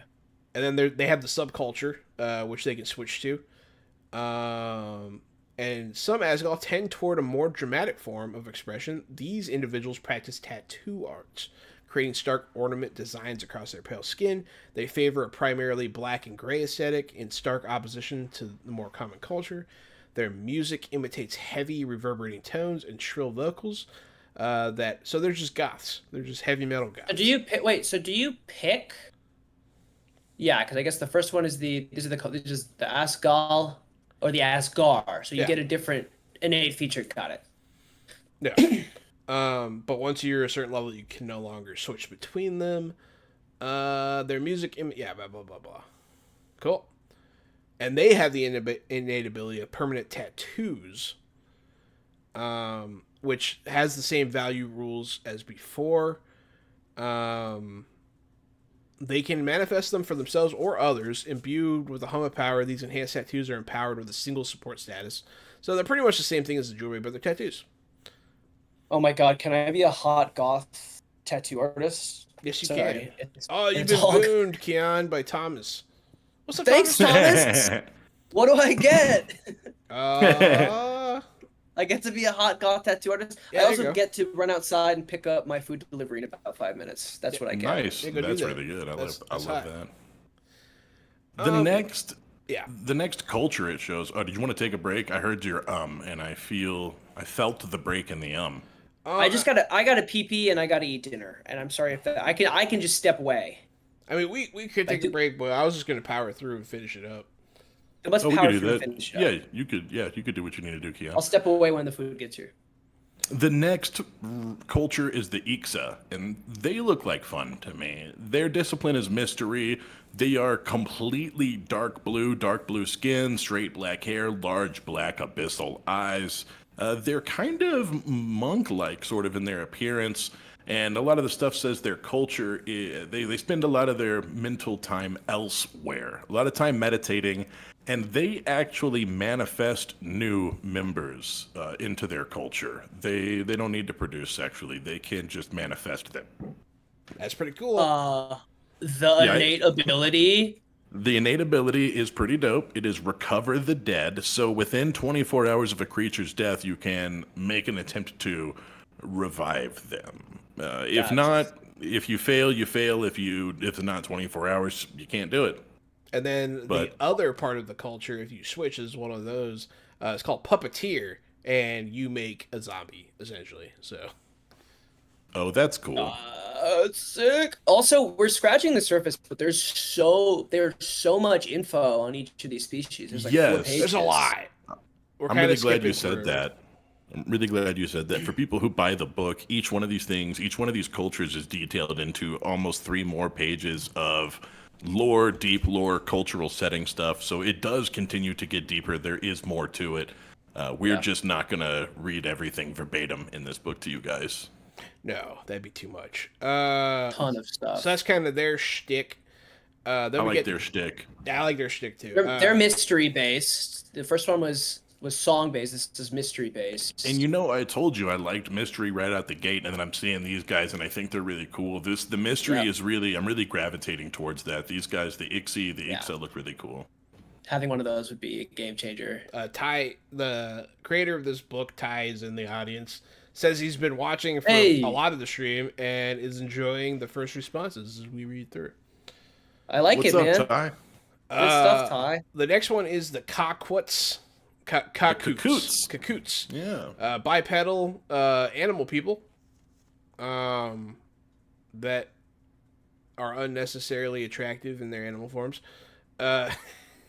They reproduce sexually. What was the furry comment that you brought up? I'm a furry light. Yeah. Furry light, that's what he said. Yeah. You were a furry light when we started this stream. You're going to be a furry heavy by the end of it. Well, I guess I can't play Kakutsu because I don't want to. I don't want to excite my brother too much. I mean, I'll I got bad news for you. No matter what you play, he's going to be completely horned out. yeah, That's true. you guys awaken in the village of the Kakoots. No. They're very hot. Yeah, their discipline of stealth and shadow. That's what they do. And innate ability Shadow Walk. They can move silently in low light or obscured objects. Yeah, so they pretty much are silent in shadows is their innate ability. Can you remind me what a called roll is? No. You're muted. That's actually one of the there was a whole role section, and there were lots and lots of different kinds of roles. And called roll is not one of the ones that we covered. I will Okay. let you know in a few moments. You guys can carry on. Thank you, sir. Then they have the subculture. So the Kaku, though the canine, feline, and ursine forms are dominant among the Kakwats, other forms of the culture do exist. Avian, rodent, and even fish-like beings emerge alongside the primary cool. form, though much less frequently. So that's what the opposite is, or the other side of the coin. And their innate ability is an additional movement type, which I assume would be in response to their type. So flight would be right. birds, fish would be sick. swim. Yeah. I know what called rolls are now. You guys are going to have to put this vocabulary into the sentence from before. Called rolls occur anytime at the request of the seer and do not count against your dice cache. Such requests typically are characters when you're doing things like inspection, sneaking, persuading. So when Jahan says, just roll 2d4, that one's not counting against our dice cache unless it is. Usually only in combat. It's a called. That's an important for distinction. roll. I see. Yeah. Okay, that makes a lot of That sense. makes sense. Yeah. So that's if I'm trying to I'm sneak like, in yeah, someone's looking for you. I'm like, make a silence check. full stealth. Yeah. Cool. That is cool. Yeah, so they're animal people, very cool and attractive. I'm gonna say it's at least a little inspired by Lawrence Fishburne. I'm gonna tell myself that. Lawrence Fishburne. That was my character in our campaign. You Oh, bastard. right. Yep, 100%. I forgot. Thank you. All right. After the Kakoots, looks like the Landplak, right? I didn't, yeah, okay, good. I'm in the right spot. So the Landplak appear to be the, dare I say, the humans of the setting. Okay. They can creature morph. I was wondering who could do this. When we read body earlier, Keon's like, excuse me? Excuse Keon's me? about to be a hot Viking shapeshifter. That's what's about to happen right now. So I this is your might. body. This is your body discipline character. They can morph into another physical creature in order to benefit from that creature's properties. You make a body called roll, and on a success, you can take the form of a creature that you've seen. When you morph, your tools and weapons and stuff become their claws. Your clothing turns into armor, skin, scales, whatever it is. You keep it. You don't drop it. You don't get cheesed out for it. There's a whole. You little automatically section get for plus plus 4 injury scale. These guys also, okay, besides the morphing, right? That's dope. Let's talk about their subculture, because we've been talking about that too. Their subculture is the Lanplaki. The Lanplasi, I'm sorry, we're pronouncing Lanplak and Lanplasi. It's like an S. After the emergence, the height, the strength, and agility, some Lanplak children, however, never developed the physique common among their people. These are the Lanplasi. You're going to be a little bit smaller, a little bit lighter, 5 foot, 125 pounds. Despite your small frames, you are remarkably fast, and this is going to give you agile perfection. Agile perfection. You're going to be real quick. You're going to have full movement. You're going to be having surprise rounds on people. You're going to be having base speeds of 48 feet. All right. So you want to be real fast. You can be real fast. You want to turn into monster bear guy. You can turn into monster bear guy. Wait, can you still turn into monster bear guy? I don't think you can. No. You pick one Oh, I or hear the you. other. The distinction. Yep. Good for y'all for having Ty and Aaron. Good for having the twink representation in a subspecies. They needed a win. Man, the long block section's long. That's cool. Yeah. Well, they were the first. They were the OGs. Then we get to Lenny. Whoa, that's a busty lady with the bow and arrow. Yeah, bro, she Yeah, thick. it is, bro. Holy shit. Yeah, dude. Fuck yeah, dude. Yeah, it seems like the Lomplok often die from terminal cases of the thickness. Yeah. Shit. That'll take us to to, the Lenny. like you said, the Lenny. These are your people, right? Lenai, excuse me. Lanai is what I played. Small pebble-skinned bipedal beings with high energy and youthful. So they're like element children, essentially, is what they are. Cool. They're small little guys that pack a punch. Their innate ability is elemental transmutation. Common Lenny are talented at elemental manipulation. In addition to manipulating the raw elements, they can alter them from one type to another, as when quickly changing solid earth to a gust of wind, or a spray of water into an electrical shower. While elemental transmutation is rarely necessary, the Lenny enjoy playing with it according to their chaotic nature. However, it isn't easy. And then they also have the Lenny, so they have a subculture too. But I guess you can't switch between The Lenai, excuse me. the Lenai. Lenai. The Lenai. Lenai? The Lenai. Less common form of Lenai periodically appears among the ranks and is most notable for its singular elemental nature. Called Lenai, these individuals suffer the rare limitation of manifesting with their core element only. Their skin adopts a singular color of their element denomination with similar color striations only, and regardless of the effort, their primacy applies to the one element exclusively. This form of Lenny most often favors ice, lightning, or fire above all forms. Beyond the limitation, however, the Lenai explorers tend to be more serious and reserved. So they're more serious and they're somewhat hampered. It's pretty cool. Looking at the effect of that, what it's going to do when manifesting or affecting their core element, action and called rolls are made at a decreased difficulty. So also, limited, if you use your but they're primacy better. die, yes, and if you use your You're primacy die to specialized. change the result, your +1s count as +2s, and your +2s count as +4s. It's going to double your primacy dice results. I also totally see how Jahan picked this when he built a character. Yep. Yeah. No, this Yeah. immediately. This was really fun to read too. I would watch a whole, like Netflix series about the Lenai and what they're up to. Yeah. There's the different cultures doing what they do because when reading about them, it doesn't say that they're like necessarily organized. They're chaotic and they sweep across the plains. The fire ones hang out at volcanoes. The water ones hang out at waterfalls. The wind ones hang out in the deserts or whatever. And so they're just kind of tearing stuff up, but they're not really bothering anybody. So I think that could be a real fun, going from location to location, seeing these different Lenai and how they live and what they're up to is just, to me, immediately interesting. Yeah. The Selku look terrifying. Yep. I scrolled ahead by accident and I'm scared. They have long, narrow faces, have two sets of small, round black eyes, only setting one set appearing just below the other. Accordingly, they use one pair to see the present and one to peer into the past.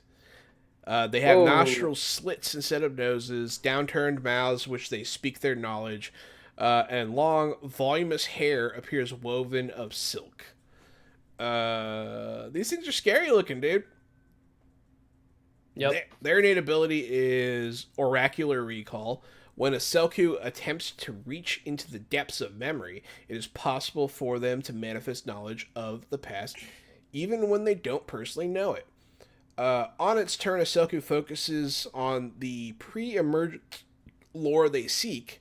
They may not use movement during this turn, but instead may make the action or called roll at decreased difficulty. Did it say at any point, do you just get to use the innate ability like once a day? No. You do it all you want. So You do it all that you want? I mean, it's limited. I think it's limited by like primacy and stuff like that. Okay. Yeah. So here's their subculture. They are also Selkie. They're Selku or Selkie. The big difference here. The first one was focusing on pre-emergence lore. The second one is post-emergence lore. Otherwise, it's the same. They don't get to move. They stand still. They focus on the lore, and they make the checks at an easier and a decreased challenge. Yep, these are No, your brainiacs. The Selkie, like so the subculture sounds like they're just memento people. They keep learning stuff and tattooing it onto their bodies, which is pretty tight. It's pretty hot. And again, not to cheapen this, this is goes on for 3, 4 more pages of deep, in-depth lore to when you learn get more this about Look book, at these. this. you can learn all you want about this. Yeah, there's like so That's much lore. tight. And a lot of it is written This by one- our good friend Aaron. So that's cool. Yeah. This one here is funny. This picture, the Selkie that you just showed, art by Alex Sturdy on this one. This one doesn't really fit the art style of the rest of the book, but there is something really pretty and really charming and really lovable about this Very picture. different, but it's cool. It's cool that we have Yeah. two views of this race, one that is like horrifying and one that's a little bit more whimsical, and you can kind of decide which one to go with. I wonder if that was the intention. Well spotted. Well spotted. Potentially, yeah. This is weird. The Starnum are next. Yeah. And I did not realize what they are. No. Their plasma forms are magenta colored, and they may only communicate telepathically when in this form. Outside of the rigors of combat, the Starum carry their gear via telekinesis. Once they engage in more focused activity, however, their tools and satchels drop to the ground where they can recover them later. They do not reproduce.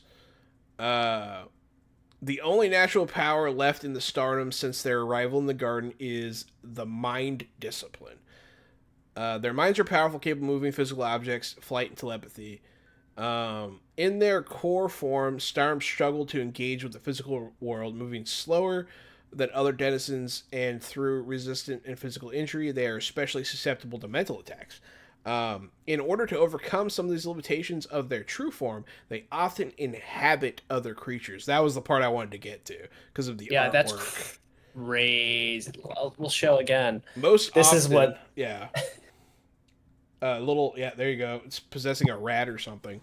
Most awesome, they inhabit harmless, low intelligent animals through which they speak vocally and move about. They're generally considered inhabiting an intelligent individual as unethical, except when absolutely necessary for strategic advantage, often in collaboration with the host. So they are disembodied ghost people that possess things, and that is super cool. Wait, so it makes a big distinction that you can do it whether they can consent or you can do a challenge. You could maybe you can inhabit an ally and give some kind of bonus to them for something. I do believe so. Success may control the host. Treat as this is very interesting. Yeah, so your innate ability, of course, is called Inhabit. The difficult and often dangerous effort to enter the mind of a living creature is referred to as inhabiting. The Starnum must make an action roll unless the target is willing. A challenge roll will apply. On success, the Starnum enters the mind of the target creature and may control the host. Treat as a manifestation. The host creature maintains its awareness and, on its turn, may attempt to expel you. So that's crazy. And there's a whole long lore thing about them as well. Ooh, there's a subspecies as well. Is there? I missed the subspecies. The Disciplined says there is no subculture of Starnum, but there are individuals within the culture that wish to return their kind to dominance. Those that identify with this movement refer to themselves as the Disciplined. Do they have a different innate ability? I guess not. I think that's more of just a lore thing. Doesn't look like I think it's innate ability. They have what do you call it? I forget the word. Philosophical difference. There you go. Yeah. Yeah. Seemed like a little snootier. Interesting. It really gets into there too. Oh, there's another race after them. I thought we were done. Yeah, there Oh are. No, shit. next up are Well, the we have to have Wotan and a tech one, the right? yeah, man, the Wotan Wotanla, and There we they go. are neat looking. They're not at all what I expected. They are formed of raw materials from pre-emergence land block technology, taking humanoid forms with wooden frames and stone and metal embellishments. Generally have a torso and a head with the uncanny ability to speak and see regardless of the presence of a mouth or eyes. They stand between 4 foot and 6 foot on average and sometimes take tri or quadrupedal forms. They have 2 or 3 arms, and each arm ends in a 3-foot wide flat digit. Their hands can rotate 306 degrees, making it even easier for them to work on their creations. Their innate ability, permanent items. As disciples of technology, the Wotan have the ability to permanently manifest a limited number of permanent items, including weapons, basic armor, and even small structures. As an action or called roll technology, the Wotan may attempt to manifest one permanent item or structure no larger than the maximum affected area, AA, per odd evolution, maximum 4 at evolution 7. Once, I will figure out what that means later. Basically, you can make things, right? We all figured that out. The Every odd subculture is level, yeah. the Wotanla. While the majority of the Wotan are able to manifest basic items, rarer still are they capable of turning precious stones and rare metals into powerful weapons and other devices. Referred to as the Wotanla or Master Crafters, these specialized Wotan have the ability to harness extreme technological ability beyond the norm. Eager explorers seek Mastercraft items, taking greater risk to earn enough to barter in exchange for one if they ever get the chance.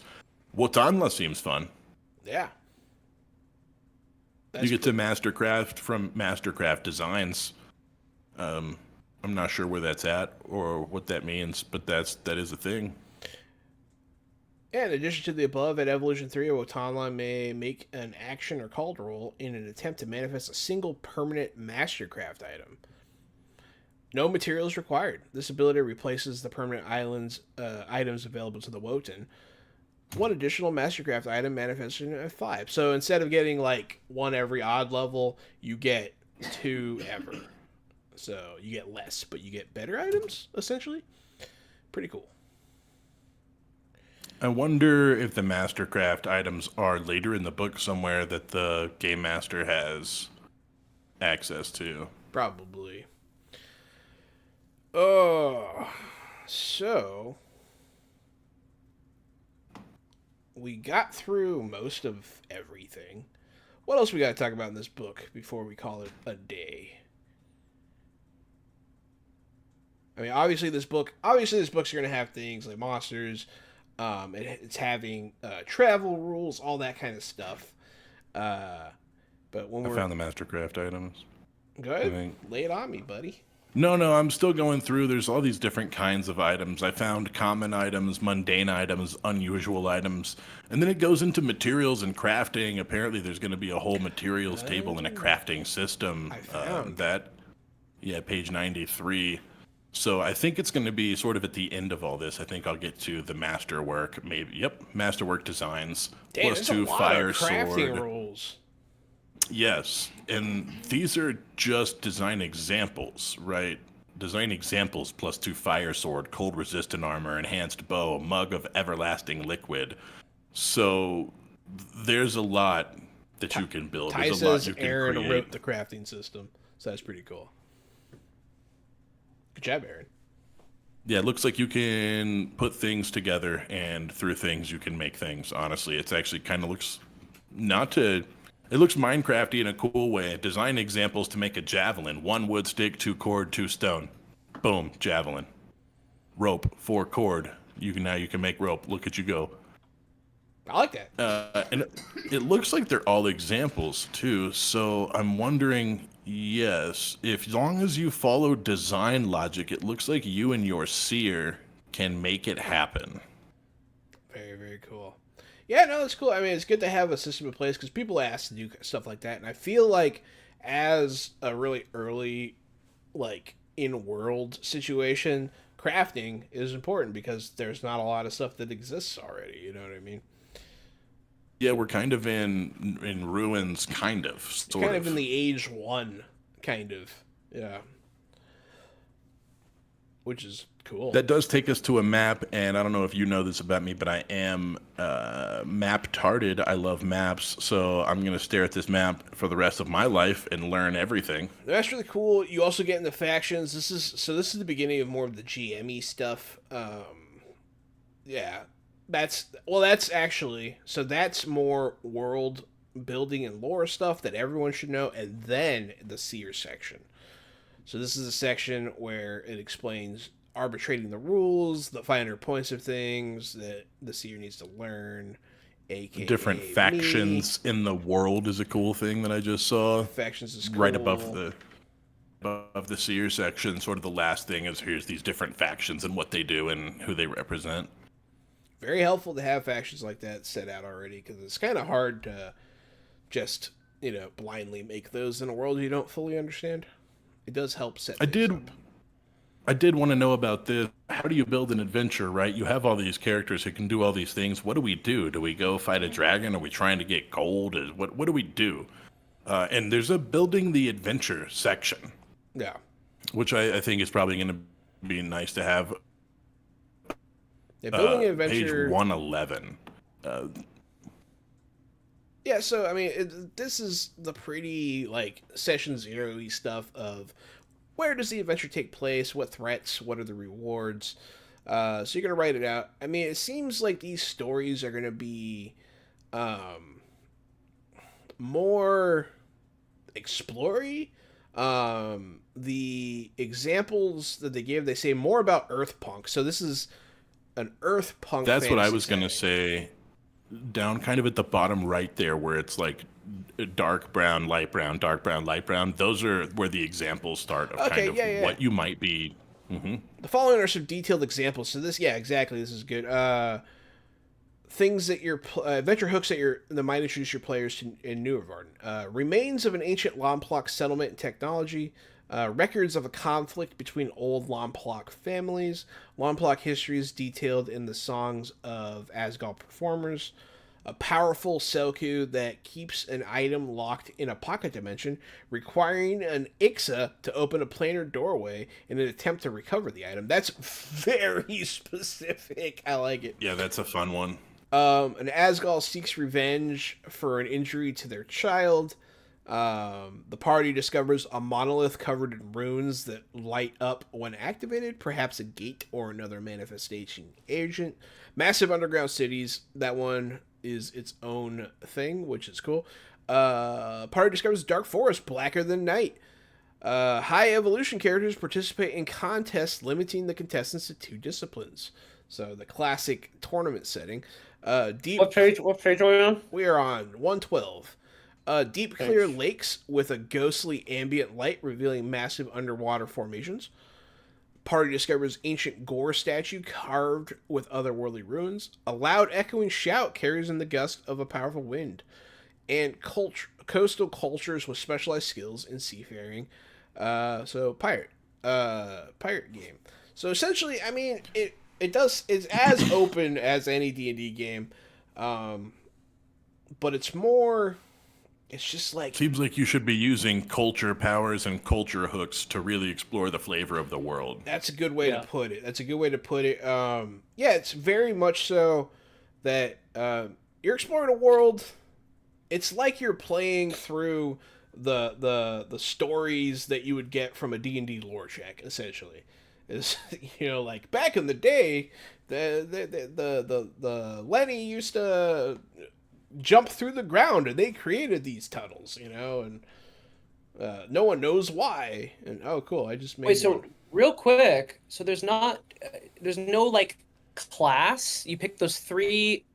Well, so that's it. You decide the balance between your injury scale and your primacy, Yeah, and you decide a culture, and then that's kind of it. and you get discipline, Yeah.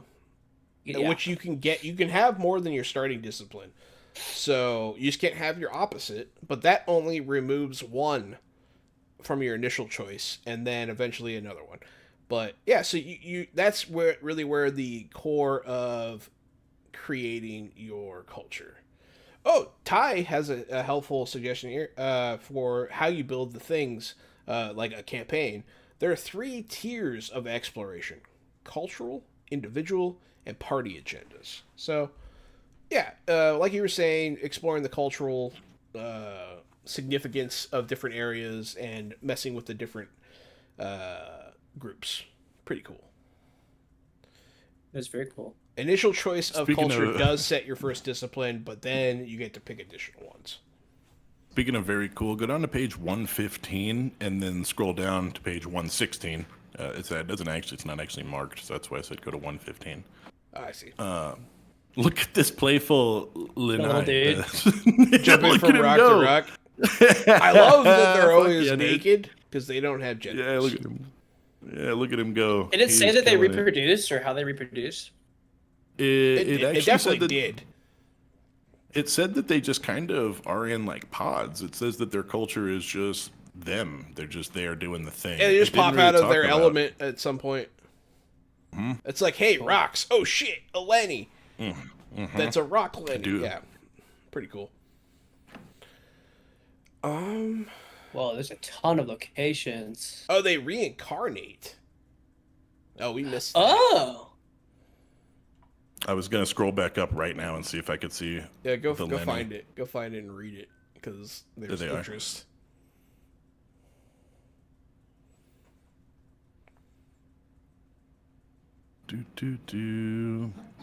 The Lenny do not mate, but rather reincarnate after the death of their current form. Their lifespan is indefinite, as they do not die specifically of old age. This is the part that I said that I thought was really fun. Like many tempests, they sweep across the landscape, causing mayhem, disrupting the most solemn of moments. True to their base nature, they are wild and unpredictable, especially in large groups. They rarely gather into such a force, however, and most prefer to stay near their home village, where they frolic together at the bases of active volcanoes, near the basins of torrential waterfalls, or on high wind-blasted plains. A family is more like a pod of individuals that favor a specific element than it is a nuclear family in the traditional sense. There are no offspring or parents in the community, only the collective. They value gems and trinkets and sometimes help develop wells and ditches in the landscapes in exchange for such goods. Hell yeah, dude. nice. And then after we get through all of that, you start getting into like some more DM tables for building encounters and that kind of thing. You get into rare magic items. There's a few of those. They have a NPCs of Renown section, such as the Wizard of Chanpluck. And so they have some pre-built guys for you to use, which is cool. Stat blocks for creatures after that, which is all stuff that you expect to see in a book. Any book worth its salt. Yeah, they got random encounters. They got a monster manual in the back. Yeah. It's a really solid all-in-one. Like, honestly, when it comes to D&D, like, you can run a whole game with just the player's handbook, but you really need that monster manual. You know what I mean? You need the monster manual. And it And feels like this one has a much more extensive amount of creatures and rules and stuff in it. This is a more complete book, in my opinion. It's got a wonderful glossary at the back, page 192, for all your vocabulary. If you need to quick check any of the stuff we talked about, almost all of it's back there. Yeah, here's the full bestiary with beautiful illustrations. The illustrations are different here, which I think is worth noting. They have a different style, and they're more, what do you call it? Like, what you would expect to see in a journal of, like, someone exploring the land. It looks like a drawing someone did when they saw it, which is really cool. It's just a very different. Oh yeah, there's even some drawings here that are like base form drawings of an artist who was basing out the shapes. So yeah, it's a very interesting art style here. I like a lot. The character sheet is on page 197, and it actually has the 8-sided star for disciplines right in the middle, so you can see the exact opposites for whatever you pick. as you keep going, so that way you don't have to keep referring back to the book. It's really Oh, cool. that's It's a cool. really cool looking character sheet. Lots of triangles, lots of stars, the primacy, the injury scale, uh, lots and lots of sharp edges, I guess, which are, for me, right, it's a D4 system, so all the sharp edges are sort of reminiscent of that. I kind of see the influence there, and I like it. You could probably get a print-friendly version off of the website at adventuresling.com. So, I bet you could. yeah. This shit is tight. More cool dragons. I'm seeing a dragon that I believe to be inspired by Seed the Scaleless from Dark Souls 1. Oh, yeah, that's what we were Fucking talking about tight. earlier. That one's sick. Fucking tight as hell. Ty confirms, yes, that print-friendly version does exist. Thank you, Ty. But yeah, it looks like we got through the whole book there. We covered character creation, and just kind of what you can expect to see in this book. It's obviously not an exhaustive review, but Can I say one more thing I'm check it out. looking You at? can You say kind of all you mentioned want. it. The monster, quote unquote, like monster manual part, the bestiary part, is pretty fucking extensive. Yeah, I agree. It's I got agree. at least probably 60 plus things, I think, because it's doing like every letter of the alphabet has like a few. That's awesome. Yeah, no, A yeah. lot, Like I a said, lot of this is these a very creatures complete too. book. You can just sort of look at a creature and they will sort of inspire a session. Also, a Yeah. lot of them are very interesting. You haven't seen things They- like them before. They all have art too. Nothing, I don't think any of the main things in this book are missing a reference photo. There's a lot of art in this book. Yeah. I wasn't paying attention to do our typical rating system for this, but like it's been so long since we've done one of those. This book definitely gets my seal of approval. You know, I really wanted to like it because it's my friend's book, but it wasn't hard to like. They did a very good job.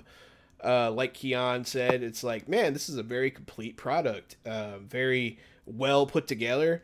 The physical copy is fantastic, very high quality. Do you are you guys still selling physical books, or is it PDF only now, or what's the deal with that? Well, while Ty's answering that, let me talk about sort of my takes on the book. There's things I like. There's things I don't love. The character creation was the first thing, right? Sort of being out of order there made me jump to cultures and then come back up. I thought that was not my favorite thing. The art, some of it's really good, some of it's not as good. Some of it is thematic and sort of fits all of one setting, and some of it doesn't. Not to knock the art, but there's not a consistent art style throughout the book, and sometimes that's okay.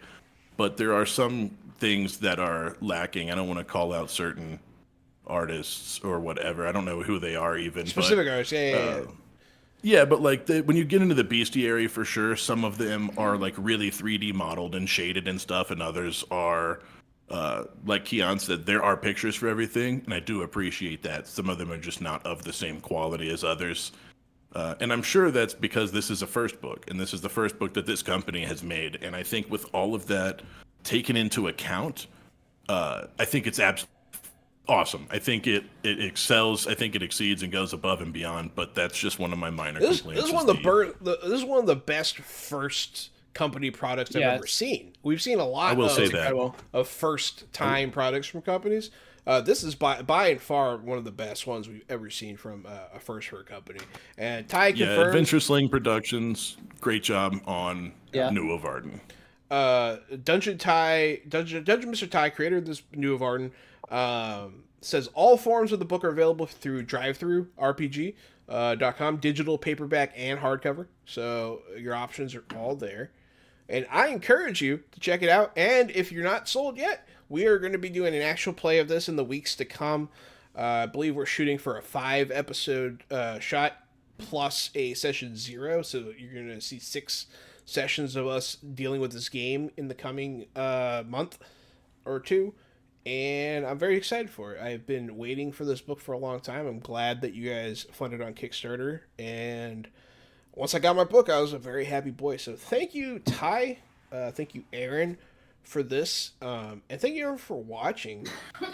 This is Nuovarden from Adventure Slang Productions, and you're watching Fresh Out the Box. I am the board game guru, game master extraordinaire, Jahananan. It's me, Casualty CDG. I want to say that there's a lot of things in this book I'm looking forward to. I love the cultures. I haven't seen anything that's quite like this. It really does set the setting apart. Looking forward to getting behind it. I like the disciplines. They're really cool. The opposite schools of magic, the ability to manifest these different things.